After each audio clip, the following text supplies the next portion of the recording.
नमस्कार मु सुश्री आपण मानक स्वागत करुच्ची मो चैनल मो घर रोसई को।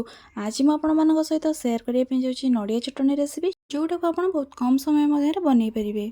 आपण ये रेसिपी को बरा हो सिंगड़ा हो कि जेकोसी स्नैक्स रेसिपी सहित खावाई बहुत भल लगी था सहित भात हो रुटी हो कि इडली डोसा सहित यह रेसिपी खावाई बहुत भल लगी था।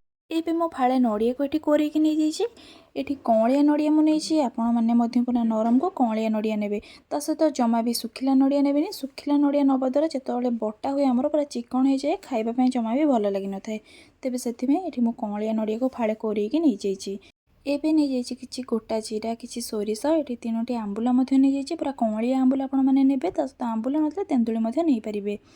एबे नहीं जाइए गोटे सुखिला लंका किसी भुर्संग पत्र ये पूरा फ्रेश दही 2 चम्मच नहीं जाइए किसी चीनी नहीं जाइए स्वाद अनुसार लुण नहीं जाइए। गोटे ग्राइंडिंग जारटे नहीं जाइए से पूर्वर रखि कोरा नड़िया को मुझे देदेजी मन रखिए जमारू भी सुखिला नड़िया ने ग्राइंडिंग है समय तेल बाहरी पड़े खावाई जमारू भी भल लगे। एबे नहीं जाइए किसी भुर्संग पत्र आपड़ जी भुर्संग नहीं आप चाहिए अधिक भुर्संग पत्र नहीं पारे। एबे दे दीजिए तीनोटी आंबुल जोटा कि आम चटनी बहुत खटालिया टेस्ट आने सहित बहुत भल लगी था खावाई।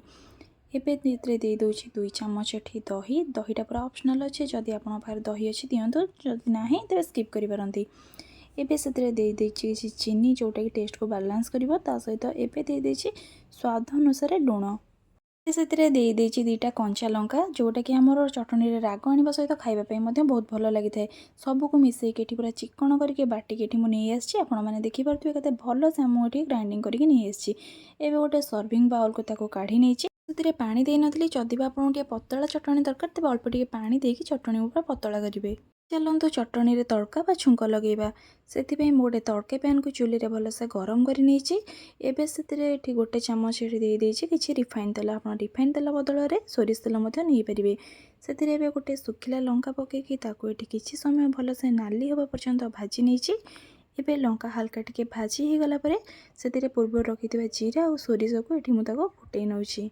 जीरा सोरिष फुटिकी टिके भाजी हो गला से पूर्व रखि भुर्संग पत्र को एबे मु पकई नौची।